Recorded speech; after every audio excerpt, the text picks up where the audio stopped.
다 함께 기도하고 찬양하는 시간 갖겠습니다. 사랑이 많으신 하나님 아버지 감사합니다. 우리에게 은혜를 더해 주시고 또 이 자리에 나와 예배하게 하심에 감사합니다. 우리가 마음과 정성을 다하여 하나님만 높이게 하시고 예배의 감격과 은혜로 살아가는 우리 모두가 되게 하여 주옵소서. 모든 것을 감사드리며 예수님의 이름으로 기도하옵나이다. 아멘. 찬송가 405장 박수 치면서 찬양합니다.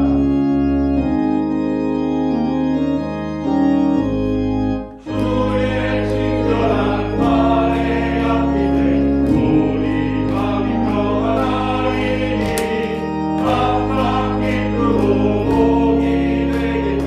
영원하신 발에 안기세 주의 발에 늙으신 발에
주를 믿사오니 이는 성령으로 있게 하사 동정녀 나에게 하시고 본디오 빌라도에게 고난을 받으사 십자가에 못 박혀 죽으시고 장사한 지 사흘 만에 죽은 자 가운데서 다시 살아나시며 하늘에 오르사 전능하신 하나님 우편에 앉아 계시다가 죄로서 산자와 죽은 자를 심판하러 오시리라.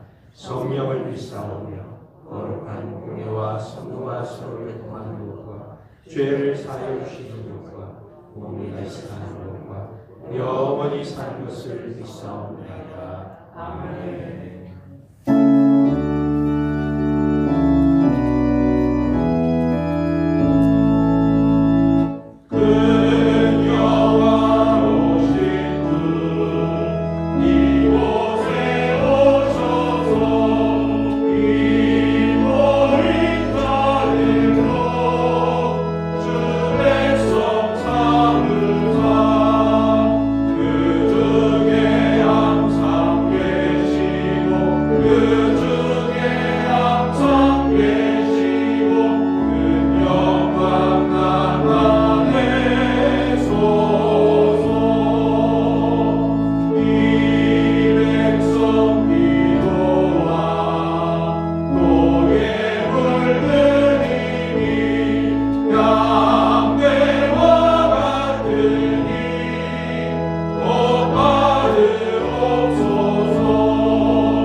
헛되고 세상 속에서 영원한 헛됨으로 내버려두지 아니하시고 태생부터 우리를 선택하사 하나님의 자녀 삼아주신 하나님, 하나님의 사랑으로 긍휼과 은총을 건입히사 주님 보혈의 권능으로 우리들의 더러운 죄를 말갛게 시키시며 하나님의 거룩한 성도로서 예배의 자리에 나오게 하시니 감사합니다.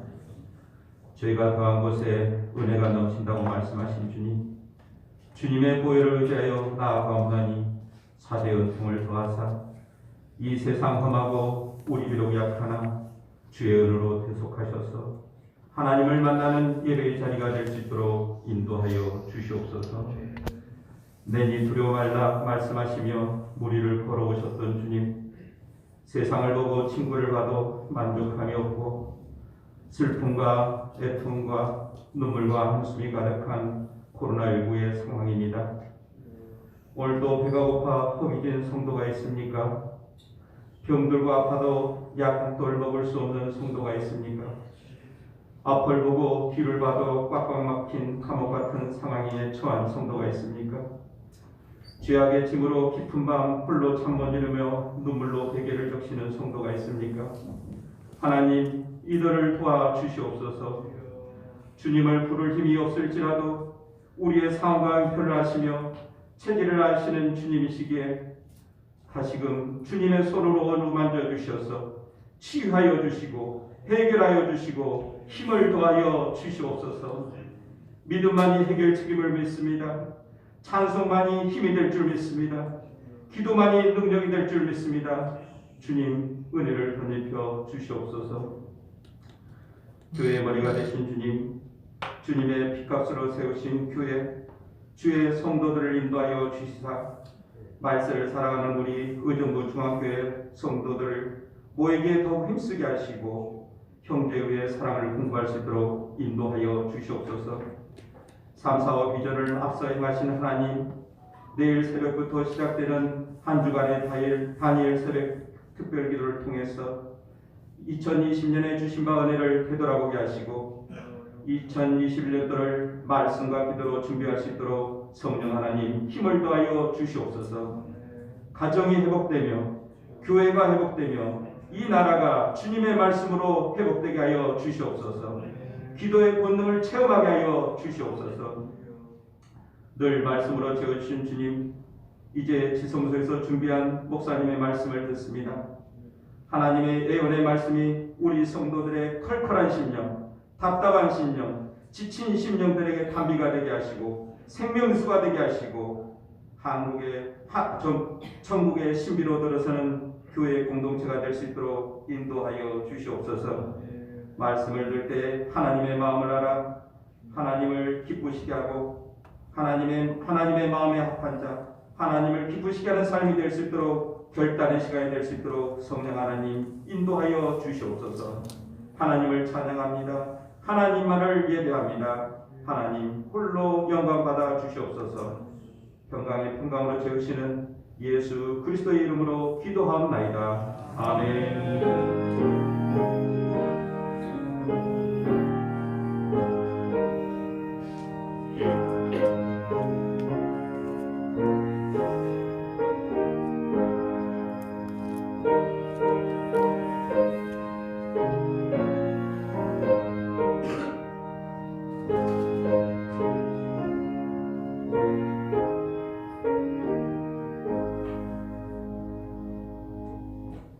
하나님의 말씀은 출애굽기 25장 1절에서 9절 말씀입니다.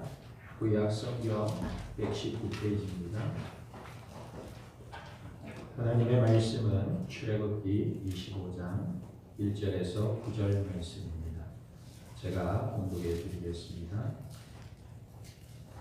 여호와께서 모세에게 말씀하여 이르시되 이스라엘 자손에게 명령하여 내게 예물을 가져오라 하고 기쁜 마음으로 내는 자가 내게 바치는 모든 것을 너희는 받을지니라.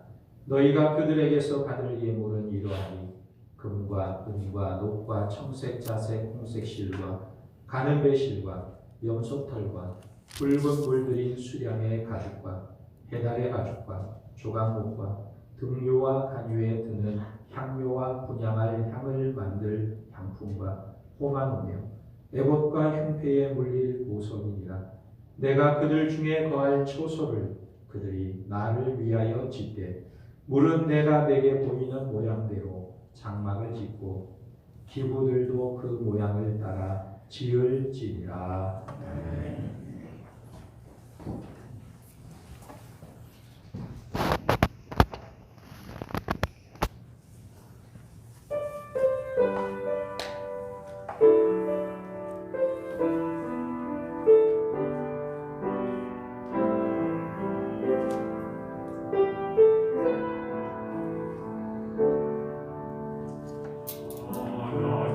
하나님이시여 하나님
주는 나의 하나님이시로다.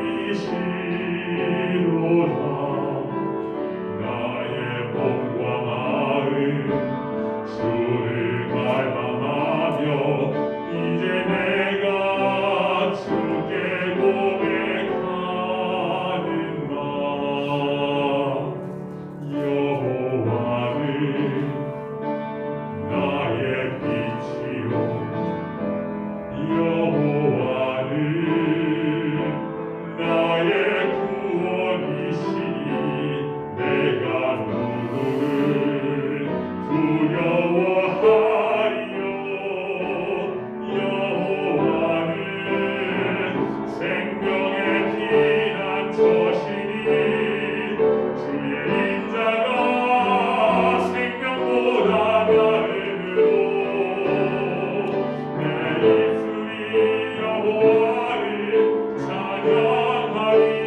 내 평생에 주를 찬양하며 주의 이름으로 내 손 들랴. 주의 이름으로 내 손 들리라.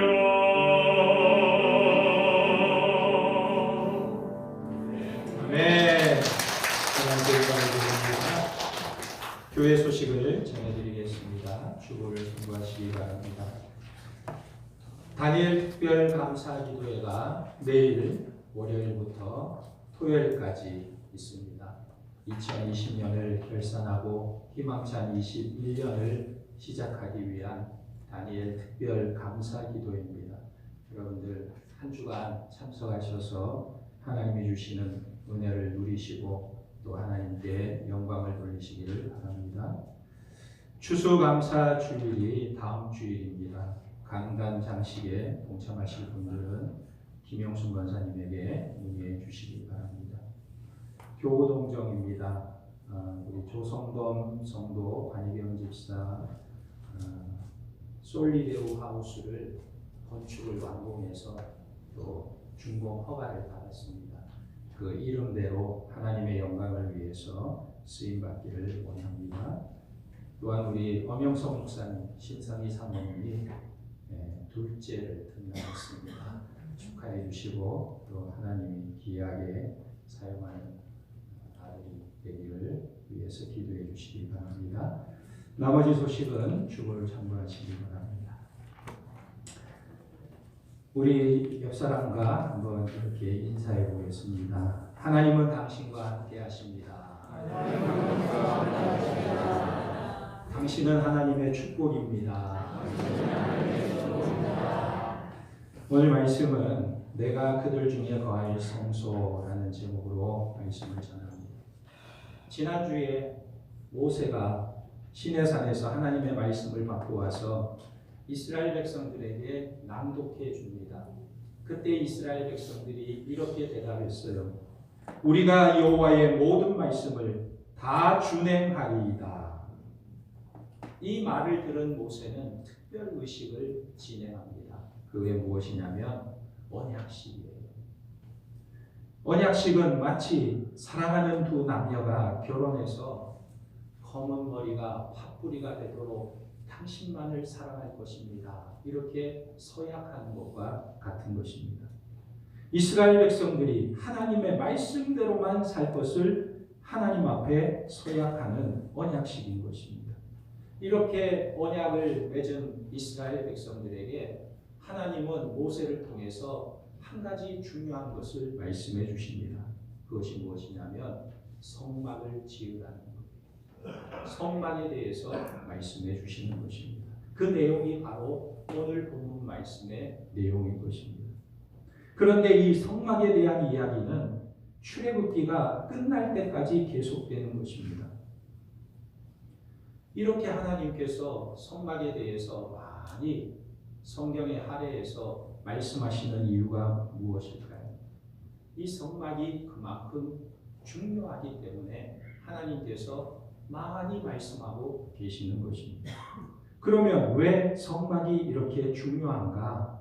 그 그 이유가 있습니다. 8절 말씀에 보면 내가 그들 중에 거할 성소를 그들이 나를 위하여 짓되. 이 성막은 한마디로 하나님이 지상에 거하시는 처소다 말씀하고 계십니다. 하나님이 거하시는 처소라는 거예요. 하나님은 이스라엘 백성과 언약을 맺은 이후에 내가 거할 처소를 지으라 말씀하고 계시는 것입니다. 이것은 하나님께서 이스라엘 백성들과 함께 하시겠다는 거예요. 결혼을 한 신랑 신부가 함께 같이 살 신혼집을 마련하듯이 하나님께서 이스라엘 백성들과 언약을 맺으신 이후에 이스라엘 백성들과 하나님께서 함께 거하시겠다는 것입니다. 그래서 성막을 지으라는 것입니다. 두 번째로 성막이 중요한 이유 중에 가장 중요한 이유가 있습니다. 그것은 뭐냐면 성막은 예수 그리스도를 예표하기 때문에 그렇습니다. 히브리서 8장 5절에 그들이 섬기는 것은 하늘에 있는 것의 모형과 그림자라 그랬어요. 히브리서 기자가 모세가 성막을 지은 것이 모형과 그림자와 같습니다 그랬어요. 모세가 계시받은 성막의 설계도는 모두가 그림자라는 겁니다. 무엇의 그림자? 무엇의 그림자라는 걸까요? 우리가 그림자를 이렇게 따라가 보면 실체가 있잖아요. 실체가 있을 때 그림자가 생기는 것입니다. 그림자를 따라가 보면 실체가 보이듯이 성막의 모형도의 실체는 누구냐 하는 것입니다. 바로 우리 주 예수 그리스도를 가리키는 것입니다. 누가복음 24장 27절에 보면 이에 모세와 모든 선지자의 글로 시작하여 모든 성경에 쓴 바 자기에 관한 것을 자세히 설명하시니라. 모세와 모든 선지자의 글은 구약 성경을 말하는 것입니다. 그런데 구약에 자기에 관한 글이 가득하다 말씀하고 계세요. 그래서 신약 성경의 기자들은 구약의 예표를 가지고 신약의 실체를 설명합니다. 구약의 예표를 들어서 신약의 실체를 자주 설명해요. 예를 들면 고린도전서 10장 4절에 보면 다 같은 신령한 음료를 마셨으니 이는 그들을 따르는 신령한 반석으로부터 마셨음에 그 반석은 곧 그리스도시라. 이스라엘 백성들이 출애굽을 해서 르비딤에 도착했는데 물이 없어가지고 목이 타서 죽을 지경이 되었습니다. 저들이 물이 없다고 불평하자 모세가 반석을 쳐서 그 반석에서 생수가 터져나오게 했습니다. 그래서 이스라엘 백성들이 그 물을 마시고 해가라는 은혜를 경험하게 된 것입니다. 그런데 사도 바울이 그 반석을 가리켜서 예수 그리스도라고 설명하고 있는 거예요. 반석을 쳐서 생수가 나온 것처럼 하나님께서 그의 사랑하는 아들 예수 그리스도를 치셔서 갈증으로 목말라 죽어가는 사람들에게 생명수를 공급해 주셨다. 이것을 설명하고 있는 것입니다. 또 히브리서 10장 20절에 보면 그 길은 우리를 위하여 휘장 가운데로 열어놓으신 새로운 살 길이요 휘장은 곧 그의 육체니라. 성소와 지성소를 구분하는 휘장은 예수 그리스도의 육체를 예표하는 것입니다. 그러니까 예수님이 십자가에 죽으실 때 휘장이 위에서 아래로 갈라지고 이제는 대제사장만이 아니라 하나님을 믿는 모든 백성이라면 누구든지 하나님 앞에 나아갈 수 있는 길이 열렸다. 이것을 말하고 있는 것입니다. 누구든지 예수를 믿으면 하나님 앞에 나아갈 수 있는 길이 열렸다. 이것이 예표인 것입니다. 그러므로 구약에서는 그림자인데 신약에 그 실체가 있다. 그러면 그것이 예표인 거예요. 그래서 예표에는 몇 가지 특징이 있습니다. 예표에 우리가 6가지의 특징을 살펴볼 수가 있는데 첫 번째 특징은 미래적인 요소가 있다는 거예요. 예표에는 미래적인 요소, 그러니까 과거에 미래에 일어날 일들을 그림자로 보여주는 것이 예표라는 것입니다. 예를 들어 성막의 예표가 되는 이유는 미래에 나타나실 예수 그리스도를 그림자로 보여주고 있기 때문에 예표가 됩니다. 두 번째 특징은 반드시 역사 속에 실제로 일어난 사건이나 인물 또는 사물이어야 한다는 것입니다. 예표는 역사에 뿌리를 두고 있어야 하는 거예요. 마태복음 12장 39절에서 40절에 보면 요나에 대한 이야기가 나옵니다. 하나님이 요나에게 너는 아수르의 수도 니느웨로 가서 복음을 전파하라. 하나님이 명령하셨습니다. 그런데 이 요나가 니느웨로 가기가 싫은 거예요. 왜? 니느웨는 이스라엘과 원수지간이에요.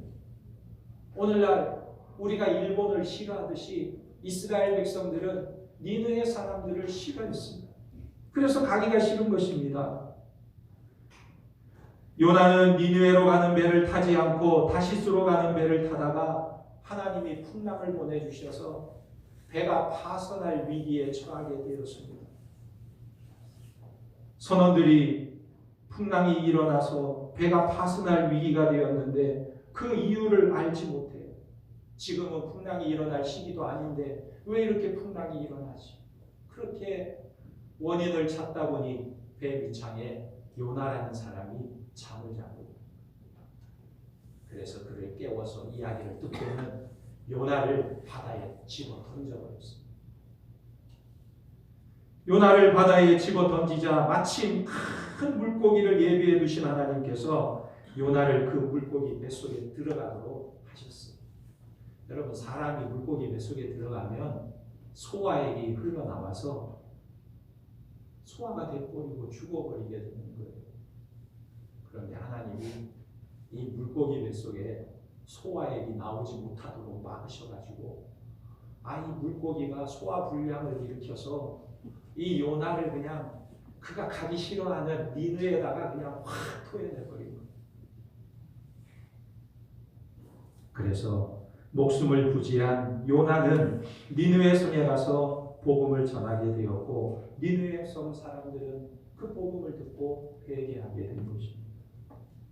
여러분 사람들은 이 요나의 이야기를 들으면 이렇게 말해요. 참 성경에는 소설 같은 이야기가 많구나. 성경은 정말 꾸며낸 이야기가 많구나. 포함된 이야기가 많구나. 그게 무슨 사실이야 지어낸 이야기지. 이렇게 말할 수 있겠지만 여러분 천지 만물을 창조하신 하나님께서 그 정도 일을 못하신다면 하나님이십니까? 아니십니다. 우리에게는 이해가 되는 문제예요. 아무것도 아닌 문제예요. 그러면 하나님께서 왜 이런 일을 행하셨을까? 그 이유가 무엇이냐는 거예요. 이것이 바로 예표가 되기 때문에 그런 것입니다. 무슨 예표입니까? 예수 그리스도께서 죽으시고 땅속에 들어가셔서 3일간 계시다가 죽은 자 가운데서 살아나 오실 육신의 부활을 예표하고 있기 때문에 그러니까 예표는 반드시 역사적인 사건이어야 하는 것입니다. 그리고 세 번째 예표는 예정된 것입니다. 하나님은 인류 역사를 예정에 따라 움직이시는 분이십니다. 예정된 계획을 따라 역사를 운행하시는 하나님이세요. 이 세상의 역사가 마음대로 흘러가는 게 아니에요. 하나님의 예정된 계획 속에 흘러가는 것입니다. 그러므로 우리가 역사에 대해서 너무 지나치게 고민하거나 염려할 필요가 없습니다. 우리나라가 어떻게 될 것인가? 우리는 앞으로 어떻게 될 것인가? 염려하고 걱정하고 고민할 이유가 없는 거예요. 너희가 염려함으로 그 길을 한 자나 더 할 수 있느냐 그랬습니다. 염려할 필요가 없어요. 왜요? 하나님께서 예정하시고 하나님께서 운행하고 계시기 때문에 그런 것입니다. 그러므로 인류의 역사는 하나님의 예정된 계획대로 이루어져 가는 거예요. 그래서 우리는 우리 하나님께서 수백 년, 수천 년 전에 뒤에 오실 예수 그리스도를 그 실체를 예정하고 계심을 우리는 확인할 수가 있는 것입니다. 오늘 우리가 예수를 믿게 된 것도 어쩌다가 우연히 예수를 믿게 된 게 아니고 하나님의 예정하심 따라 예수를 믿게 되고 하나님의 구원받은 백성이 된 줄 믿으시기 바랍니다. 아멘. 네 번째, 실체는 예표보다 더욱 우월하고 분명해지는 것입니다. 여러분, 실체가 더 분명한 거예요. 요즘 우리 주변에 모델 하우스들이 많이 있잖아요. 모델 하우스 가보면 그렇게 멋지게 꾸며놓을 수가 없어요. 야, 이런 집에 한번 살고 싶다. 그러나 그 모델 하우스는 실체보다는 못하는 거예요. 아무리 잘 꾸며져 있어도 보면 하판으로 붙여놓은 거예요. 그러나 실체로 지어진 집을 보면 너무너무 우월하다는 것을 발견하게 되는 것입니다. 정원도 있고 주차장도 있고 엘리베이터도 있고 어마어마하게 큰 대단지가 나타나는 거예요. 이것은 실체는 예표보다 더욱 분명하고 우월하다는 것을 보여주고 있는 것입니다. 요한복음 1장 29절에 이튿날 요한이 예수께서 자기에게 나오심을 보고 이르되 보라, 세상 죄를 지고 가는 하나님의 어린 양이로다. 어린 양은 예표예요. 어린 양. 그런데 실체는 예수 그리스도이십니다. 훨씬 더 우월하신 예수 그리스도가 이 땅에 우리에게 오신 것입니다. 다섯 번째로 예표는 하나님의 말씀의 근거가 있어야 하는 것입니다. 예를 들어 반석이 그리스도다. 근거가 있습니까? 요나가 그리스도의 부활을 예표한다. 근거가 있나요? 있지요. 성경에 근거가 있지 않습니까? 그러나 예표가 성경에 근거가 없는 경우라면 그것은 예표로 인정할 수가 없는 것입니다. 마지막으로 구약의 모든 예표는 예수 그리스도를 가리키신다는 사실입니다.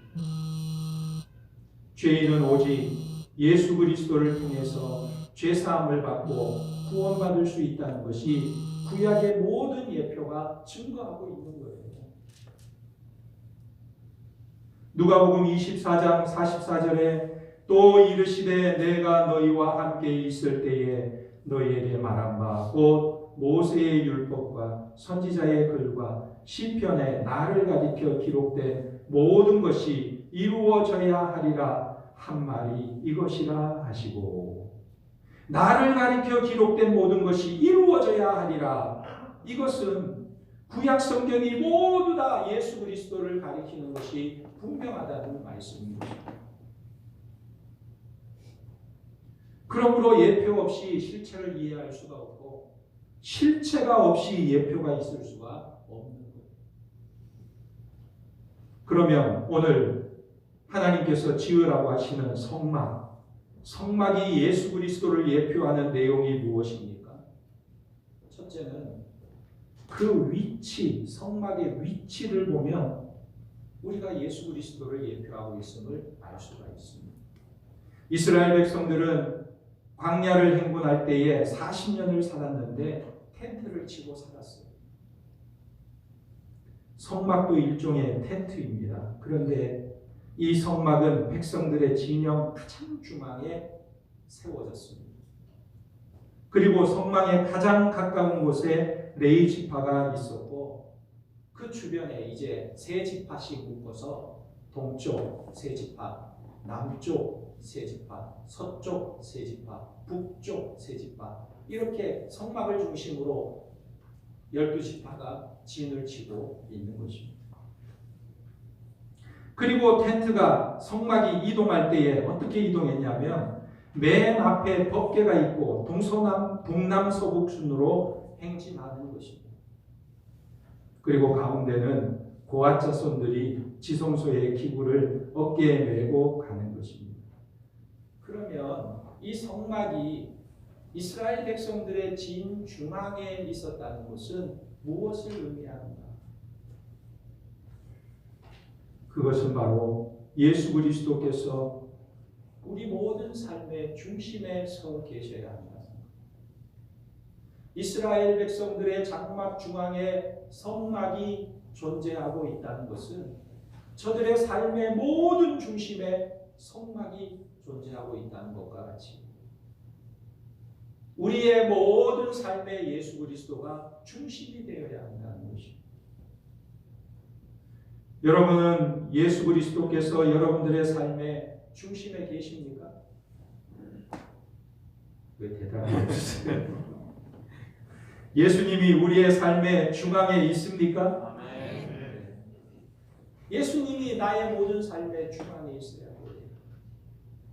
어떤 분은 주일날 교회에 올려다가도 너무 피곤하고 졸리니까 아이고 이번 주는 좀 자고 다음 주에 가야겠다.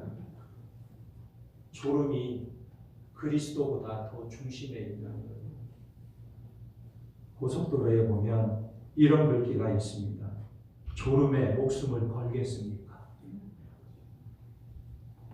자기 졸음을 그리스도보다 더 귀하게 여기는 거예요. 이것은 예수님이 그 삶의 중앙에 있는 것이 아닙니다. 또 어떤 분은 자식이 자기 삶의 중앙에 있어요. 또 어떤 사람은 돈이나 쾌락이 자기 삶의 중앙에 있기도 해요. 또 어떤 사람은 자존심이 자기 삶의 중심에 있습니다. 이런 모든 것은 잘못된 삶인 것입니다. 우리 성도의 삶의 중심에 무엇이 있어야 합니까? 예수 그리스도가 계십니다. 예수 그리스도가 우리의 삶의 중심이 되어야 하는 것입니다. 자기가 중앙에 서 있는 사람은 잘못된 거예요. 그러므로 우리 중앙의 성도들은 예수 그리스도께서 우리의 중앙에 중심에 계시는 성도들이 되기를 주님의 이름으로 축원합니다. 우리 교회 이름이 얼마나 좋아요. 의정부 무슨 교회? 중앙교회. 의정부 시내에서 중심에 있다는 얘기일 수도 있겠지만 우리는 그게 아니고 우리의 삶의 중앙에 주님께서 계십니다. 이것을 고백하고 이것을 드러내는 성도들이 되시기를 주님의 이름으로 축원합니다. 두 번째 예표는 성막에 계신 하나님이십니다. 하나님은 성막에 거하시면서 백성들을 만나 주셨어요. 그리고 그들에게 말씀하시고 그들의 제사를 받으시면서 죄를 사해 주시는 일을 하셨습니다. 그러면 신약 시대에는 어떻게 하십니까? 신약 시대에는 예수 그리스도를 통해서 죄인들을 만나 주시고 예수 그리스도를 통해서 말씀하시고 예수 그리스도를 통해서 죄 사함을 주시는 것입니다. 그러므로 성막은 예수 그리스도의 예표가 되는 거예요. 세 번째로 성막의 모든 기구와 시설은 예수 그리스도를 예표하는 내용인 것입니다. 성막은 직사각형으로 되어 있는데 직사각형 문이 하나밖에 없어요. 동쪽에 문이 있습니다. 그래서 동문서답이라고 합니다. 왜 동문서답일까요? 동쪽에 문이 있으니 서쪽이 답답하다. 그래서 동문서답. 아직도 깜빡하시네요. 문이 오직 하나라는 거예요. 문이 오직 하나라는 것은 오직 예수 그리스도만이 구원의 문이 되신다는 것을 예표하는 것입니다. 그래서 번제단은 예수 그리스도의 희생 제사를 예표하고 있고 물두멍은 그리스도의 피로 씻겨야 함을 예표하는 것입니다. 또 성소 안쪽으로는 떡상과 분향단과 촛대가 있는데 떡상은 하나님의 말씀이 성도의 생명의 떡임을 나타내고 분향단은 예수님의 중보기도를 나타내고 촛대는 빛 대신 예수 그리스도를 예표하고 있는 거예요. 또 성소와 지성소를 가르는 휘장도 그리스도의 육체를 예표하고 있습니다. 지성소 안에 있는 법궤 역시 예수 그리스도를 예표하는 것이고 그 법궤 위에 시온소는 하나님의 임재와 영광을 예표하는 자리인 것입니다. 하나님의 영광이 임재. 그러므로 모든 성소의 기구와 시설이 예수 그리스도의 모든 사역을 예표하고 있다는 사실입니다. 결론을 말씀드립니다. 오늘 하나님은 모세에게 성막을 지으라고 말씀하십니다. 그런데 하나님께서 모세가 자기 마음대로 성막을 건축하도록 말씀하지 않으셨어요. 뭐라고 말씀하셨냐면 반드시 시내산에서 보인 양식 그대로 건축하라 말씀하고 있습니다. 출애굽기 25장 40절에 너는 산과 이 산에서 내게 보인 양식대로 할지니라. 하나님이 보이신 양식대로, 하나님이 보여주신 설계도대로만 성막을 지으라 그랬어요. 교회가 건축을 하게 되면 이 사람 저 사람 말이 많게 됩니다. 왜냐하면 사람마다 경험이 다르고 개성이 다르기 때문에 이렇게 하면 좋지 않을까, 저렇게 하면 좋지 않을까, 서로의 의견들이 많이 생기게 되는 것입니다. 그러니까 모세도 성막을 지을 때 얼마나 자기가 하고 싶은 생각이 그에게 있었겠어요. 이렇게 하면 더 좋아 보이는데, 이렇게 하면 더 효율적인 것 같은데, 이렇게 하면 더 멋질 것 같은데, 자기 생각이 있었을 거예요. 그러나 하나님은 모세에게 내가 보여준 양식대로만 지으라 분명하게 말씀하고 계십니다. 하나도 바꾸지 말고 조금도 다르게 하지 말라고 말씀하고 있습니다. 왜 그렇습니까? 그 이유가 있습니다. 이 성막의 모든 요소는 메시아, 예수 그리스도를 예표하고 있기 때문에 그렇습니다. 그래서 모세의 생각대로 짓지 말고 하나님이 지시하신 양식대로만 지으라고 말씀하신 것입니다. 하나님께서 이스라엘 백성들에게 성막을 주신 목적이 무엇입니까? 죄인들이 예수 그리스도를 구주로 믿어 죄사함을 받아 영생을 얻고 하나님을 창조주와 구원자로 알고 삶의 중심에 모시고 예배하며 살도록 하시기 위한 것입니다. 그러므로 사람은요, 하나님을 예배하고 살아야 돼요. 예배할 줄 모르는 사람은 하나님의 구원을 맛보지 못한 사람, 예배하지 않고 사는 사람은 무지한 사람, 불쌍한 사람입니다. 여러분, 이 세상에서 많은 것을 소유했다고 하는 거부라 할지라도 하나님을 모르고 하나님을 예배하지 않으면 그 인생은 아무것도 아닌 인생이 되는 거예요. 왜? 죽으면 아무것도 없는 거예요. 이 세상에서 아무리 떵떵거리고 아무리 많은 것을 누리고 가지고 있다 할지라도 죽으면 이 사람은 아무것도 없어요. 아무것도 의지할 수가 없어요. 죽는 순간 아무도 그를 보호해 주지 않습니다. 그러나 예수 믿고 하나님을 중심에 모시고 그분을 창조주요 구원자로 알고 예배하는 사람은 하나님의 구원의 은혜를 누리게 되는 것입니다. 우리 모두가 진실로 그리스도를 중심에 모시고 하나님을 예배하며 살아가는 복된 인생이 되시기를 주님의 이름으로 축원합니다. 아멘. 우리 말씀 생각하면서 함께 기도하겠습니다. 하나님, 우리가 천국 가는 동안 약속대로 나를 보호해 주시고 내가 주의 목소리를 청종하기를 원합니다. 늘 주님과 동행하며 예수 그리스도의 삶의 중심에 모시고 예배하며 살아가기를 원합니다. 우리의 삶을 인도해 주시옵소서. 우리 주님 한번 부르고 기도합니다. 주여, 아버지 하나님, 영원 사랑을 감사합니다. 아버지 하나님, 우리를 창세전에 택하시고 하나님의 구원받은 백성, 아버지 우리를 삼아주심을 감사합니다. 우리가 영원한 천국을 바라보며 믿음으로 이 땅에서 살아가기를 원하며 천국의 모형을 보여주시고 하나님 이 땅에서 하나님을 우리의 중심에 모시고 살아갈 수 있도록 은혜를 베풀어 주심을 감사합니다. 아버지 하나님, 우리가 오직 예수 그리스도를 우리의 삶의 중심에 모시고 살아가는 도와주시고 아버지 하나님의 말씀에 순종하며 믿음의 길을 걸어가며 하나님만을 예배하며 높이며 찬양하며 하나님의 영광을 위해 살아갈 수 있도록 역사하여 주시옵소서. 우리의 삶을 인도하여 주시옵소서.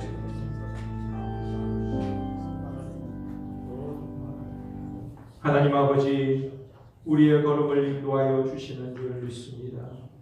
오직 그리스도만이 우리를 인도하시고 돌보시고 구원하시는 줄 믿사오니 어려운 광야길을 걸어갈 때에도 오직 주님과 동행하게 하시고 주님을 우리의 삶의 중심에 모시고 예배하며 살아가는 우리의 삶이 되게 도와주시옵소서.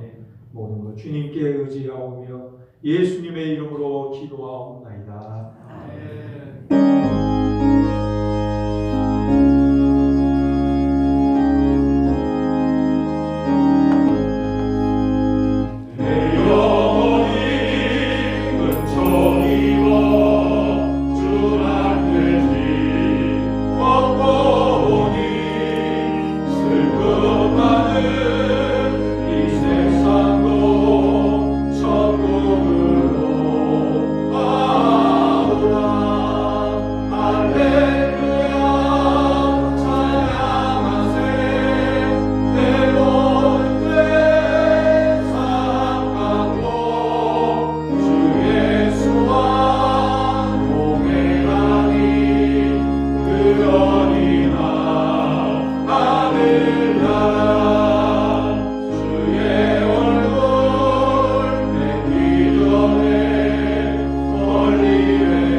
귀한 물질을 구별하여 주님의 손에 올려드립니다. 11조 감사헌금, 선교헌금, 비전헌금, 사랑의 헌금으로 주님의 손에 올려드립니다. 하나님 나라와 복음을 위하여 귀하게 쓰여지게 하시고 드린 손길들을 축복하셔서 모든 생업에 복을 주시고 나누고 베풀고 섬기며 살아갈 수 있는 복된 인생들 다 되게 역사하여 주시옵소서. 하나님 아버지, 어렵고 힘든 때를 지나가고 있습니다.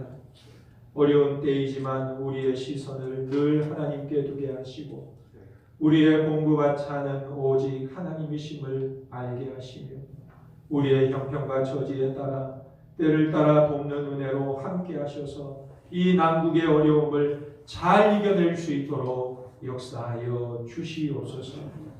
오늘도 병중에 있는 우리 성도들 특별히 기억해 주시고 병상에서 벌떡 일어나는 역사가 있게 하시고 하나님이 만져주시며 나올 줄 믿사오니 불안과 두려움과 염려는 떠나가게 하시고 암덩어리는 떨어지게 하시고 오늘도 하나님 저들의 마음을 어루만져 주시어서 하나님이 주시는 기쁨과 소망이 샘솟을 수 있도록 역사하여 주시옵소서. 하나님 아버지, 우리의 가정과 자녀들과 직장과 사업과 결혼과 취업과 우리의 삶의 모든 문제들을 하나님의 손에 올려드립니다. 하나님 역사하셔서 하나님의 때에 아름답게 열매 맺게 하시고 하나님이 주시는 풍성한 은혜를 누릴 수 있도록 역사하여 주시옵소서. 오늘도 각 가정에서 예배드리는 성도들을 기억하여 주시고 저들의 예배 초소에 하나님 임재하셔서 우리 하나님 영광을 받으시고 저들에게 한없는 은혜와 축복으로 함께하여 주시옵소서. 오늘도 주의 몸된 교회를 위하여 섬기며 봉사하는 일꾼들에게 성령 충만함을 주시고 주를 섬기는 기쁨과 감격이 넘치도록 역사하여 주시옵소서. 이제 한 주간 세상에 나가서 살기를 원합니다. 늘 주님과 동행하게 하시고 주님을 우리의 삶의 중심에 모시고 살아갈 수 있도록 우리의 마음을 붙들어 주시고 우리의 생각을 지켜 주시옵소서. 모든 것 주님께 의지하오며 예수님의 이름으로 기도하옵나이다. 아멘. 주 예수 그리스도의 은혜와 하나님 아버지의 무한하신 사랑과 성령님의 교통하심이 오직 예수 그리스도를 우리의 삶의 중심에 두고 섬기며 예배하며 살기를 원하는 모든 중앙의 권속들을 위해 이제로부터 영원토록 함께 있을지어다. 아멘.